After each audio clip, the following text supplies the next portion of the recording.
I really need a table or something to keep this steady. All right. Hello, everyone. Welcome to episode 2 of Performative Mental Health Care.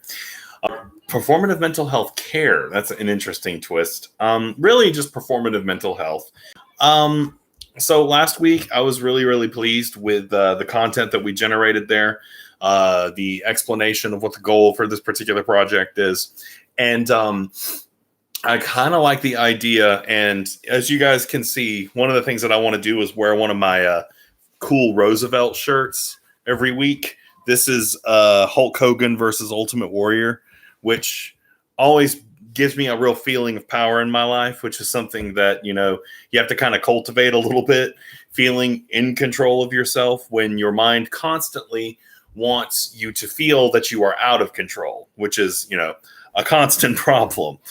Anyway, this week, imposter syndrome a little bit this week before we get to the actual content, before we get to the actual subject of the discussion. Lots of imposter syndrome, and that's something that kind of happens just anybody else out there ever feel like no matter what professional direction they go in, they're always going to be inadequate for the role that they're filling? I don't know. I'm willing to bet that that's not just a mental health issue. I bet that's a pretty common psychological issue that a lot of people just don't talk about. We kind of have this, we have a great need in our society to always feel confident, right? Confidence is something that's so unbelievably important to exude. And if that gets wounded in any capacity, that's extremely dangerous for most of us. So for us to feel, feelings of inadequacy of where we are in our position, what we're doing. Anytime I try to share those types of feelings, one of the first things I get is that people immediately try to assuage them, right? Well, no, that's not true. You should feel in control. You're very good at what you do. And, obviously that's appreciated, but at the same time, it's like, that's the truth of my experience right now. And it's very rare that people ever share or commiserate. Like, I feel that way too. Am I wrong? I could just be wrong. Maybe I'm the only person that I know who has these absolutely horrid, crushing feelings of inadequacy that just sort of follow me around everywhere. It's not just my job either. It's as a husband. It's as a man. And it's really hard learning to be suspicious of every single thought that goes through your head. When you're hyper aware that your brain is lying to you constantly, that you have to be vigilant for, like false patterns that just sort of, edge into your thinking. So other than that, the house is finally starting to come together, which I think I have a curtain to sit in front of this time in my bedroom. Look at that pretty plant back there. Those things are actually extremely important, I think, for your ability to keep your energy meter up and your sanity running. Moving into a new house and being in an unfamiliar environment was a real gut punch. It's very draining. So to have things kind of coming together and to feel more like a home, I think is putting me on a path to feeling more like myself, which is rough when I think about how often and how long I feel like I'm not myself. I don't think I've felt really comfortable in my own skin for about a month. Anyway, that's enough for my personal update and the struggles and the weird things that I'm messing with all the time. Let's get to today's subject. So this question came from a YouTube user, and I wish I had the name. There's somebody who's been following me for a while. And the question basically was this: what are some benefits? Well, actually, I'm actually putting a little bit of a layer on this that wasn't originally in the question.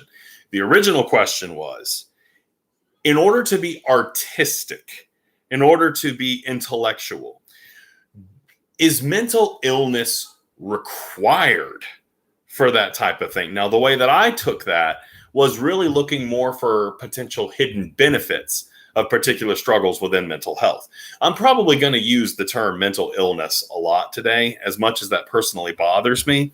I really don't like constantly talking about it as an illness, because I've heard a lot lately where people will be like, you are not your disease. You are not your diagnosis. Yeah, I am. In a lot of ways, I really am. You know, so much of who David is David's experience of and coping with depression. It's so unbelievably integral to who I am that it almost feels like a lie to say, I am not my mental illness.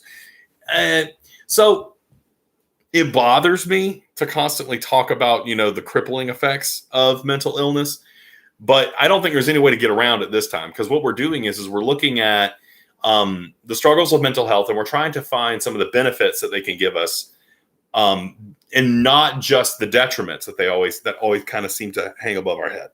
So the original question was actually extremely optimistic, which I was like, I'm not sure I want to go that optimistic with this one. And it basically said, in order to be artistic and intellectual, must you have some degree of mental illness in order to support that?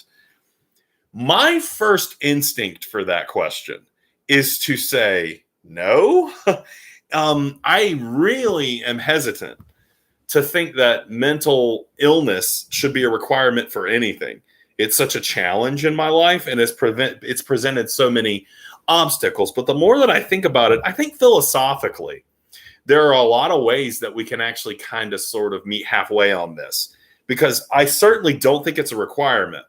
But happiness, contentedness, does seem to be an odd enemy of exemplariness, which is very, very strange. But I have several ways of kind of sort of codifying that. The first person I want to kind of use in this discussion, and it's funny because I'm not 100% certain I'm getting the right name here. I believe it's Aristotle. I'm going to have to go back and look this up, because it's between Aristotle and Plato. I'm almost 100% certain this was Aristotle. Plato was all about idealism and ideal forms, but Aristotle took a bit of a different approach with idealism and the constant striving for ideal forms. So I believe it was him. I'll go back and double check it. I really should have done my homework before this stream, but come on, I got a full-time job. I'm not perfect. Anyway, the idea goes something like this: the highest human experience comes from struggle of some type, right? Now, not too much of it, because that can break you, but it goes like, so let's imagine for a minute that you are an incredibly attractive human being. Like, I just can't even wrap my head around that, right? But let's imagine for a minute that you are just incredibly attractive.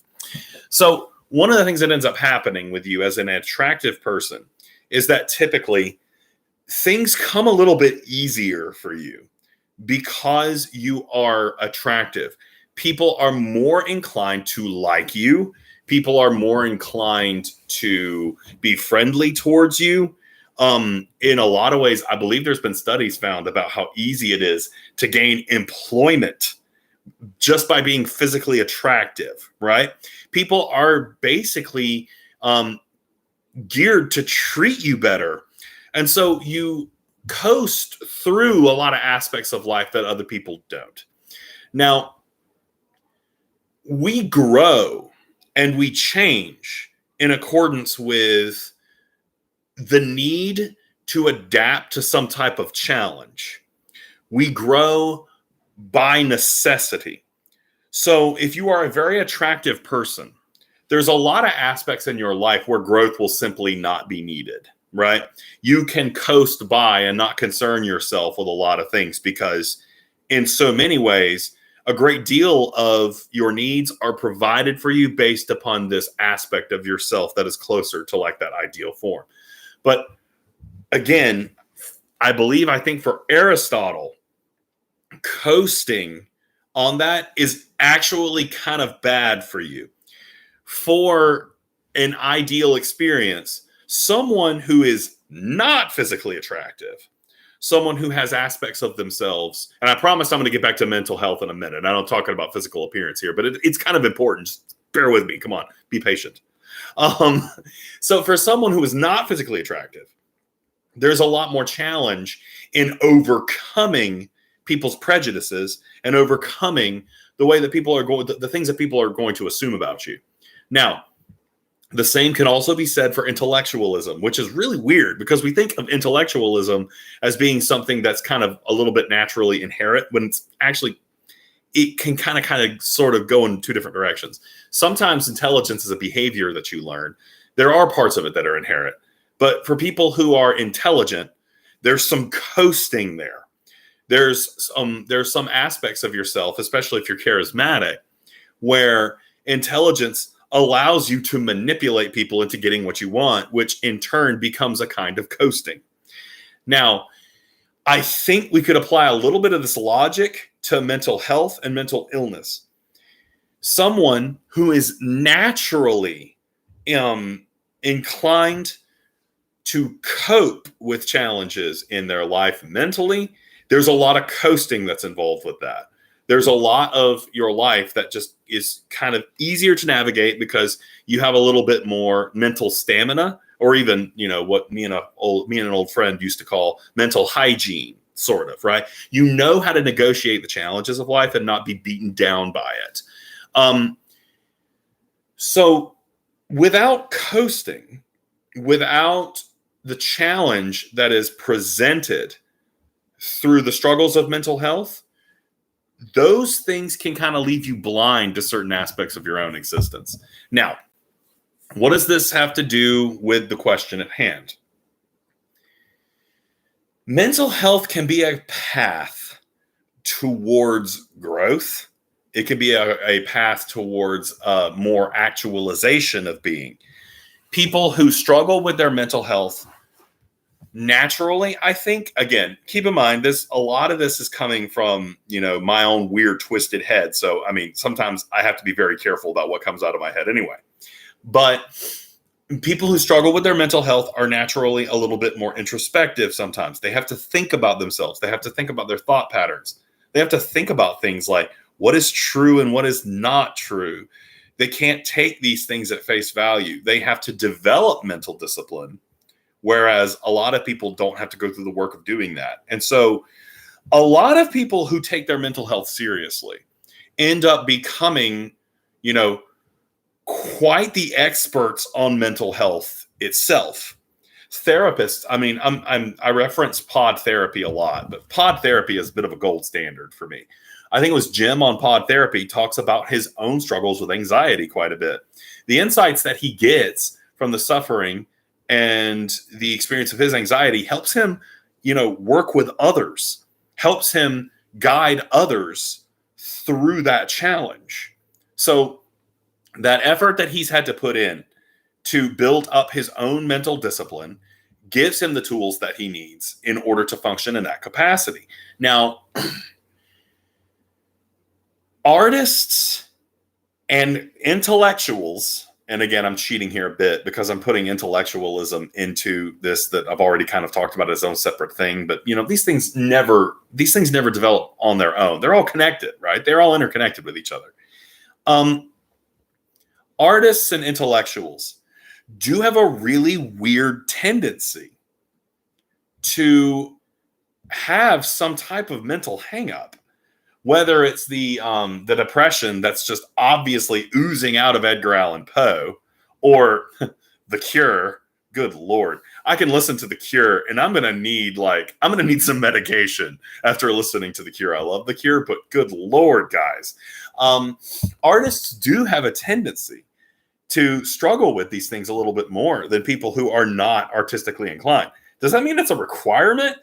I don't want to go that far, but I invite you guys to respond to am I right or am I incorrect?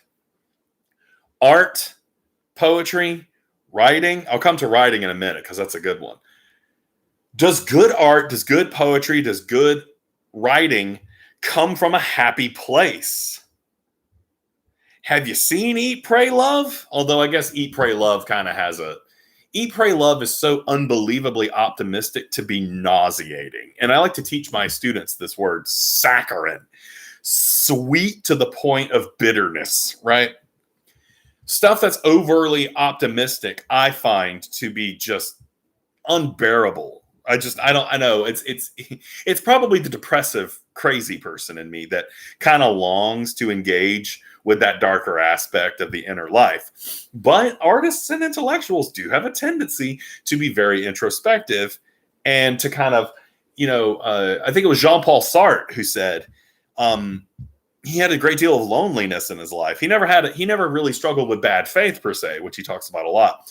But loneliness and isolation, especially as a child, was something that he struggled with. I personally consider Jean-Paul Sartre to be one of the most brilliant men who ever lived. And he was not exactly bouncing around with happiness. So I think it can provide an advantage when it comes to like brain-oriented stuff, which is kind of weird because mental illness is essentially a dysfunction of the brain, a dysfunction of the mind, but it kind of allows for some very strange functioning that is not normal otherwise. So I really wanted to make a comment on writing. I pretend to be a good writer. I want to be a writer, and it's something that it's really difficult for me to do because writing requires a great deal of mental discipline, which not really there. But I talk with my students about this a lot, and this show is definitely going to go into the conversations that I have in an academic sense, because oftentimes, my experience of the world is obviously very mental. So that's something that, always kind of permeates my professional life as well. But writing is a mental activity. It is a very, very mental activity. And most of my students, when they encounter things like writer's block, and when they struggle to figure out what to say, which is something that just absolutely boggles my mind. Like, if I put my nose to it, I can write and write and write and never stop. But again, they're not me, right? But one of the big problems with student writers, or one of the things they struggle with, I don't want to say student writers are problematic, but one of the things that's problematic for them, there we go, is that they don't have a good inner dialogue in their head. Writing essentially requires you to have some type of conversation with yourself. You almost have to do that. So when you sit down and you start writing on a blank page, you have to go inward. You have to go inward in order to have that conversation with yourself. And for people who have never struggled with their mental health or are not aware of that struggle, it's very, very difficult to do. And in fact, I don't want to talk about Donald Trump very much on this show, but I'm going to, because Donald Trump had a moment of kind of very, very, very just admirable honesty. And I need to figure out where he said this, because I really want to get this quote because it's a good one. Donald Trump was discussing like going back and thinking about your role in life and your mistakes and kind of self-analysis. And he just comes right out and he says, I don't like to do a lot of self-analysis because I'm afraid I won't like what I see. For someone like Donald Trump, that's a really good quote. And it's honest. It's a very, very honest thing to say that I think is a lot more common than we like to think. People don't typically like to look inward, right? They just don't. It's awkward. It's frightening. And you might not like what you see. And I am not a big fan of Donald Trump. But as far as quotes go, that was something that in a moment, and I remember a lot of people making fun of him for saying that. And I was like, no, that's actually a really kind of pertinent thing. Like that's kind of a poignant, honest thing for him to admit about himself that could help a lot of people if they stop and really think about it. Anyway, to connect all this together, writers especially have a tendency to be quite neurotic, right? They have a lot of tendencies to things that we would define to be mental illnesses. And I think part of it is that when you struggle with those types of things, you go to an internal place to have dialogue with yourself. A lot. I talk to myself all the time, partly because I'm trying to constantly analyze my own thought process because, I'm hyper aware of it. So again, to kind of round all this out, because this episode's kind of longer than I thought it would. I don't think that you have to have a mental health struggle in order to be successful. I don't think that it's required. But I think it's extremely, extremely helpful in some instances to have exemplary thinking, to have thinking that goes outside of the norm. And two, one of the things that I've held on to for a long time that's probably going to be very, very controversial is I think a lot more people in the world have mental health problems than they realize.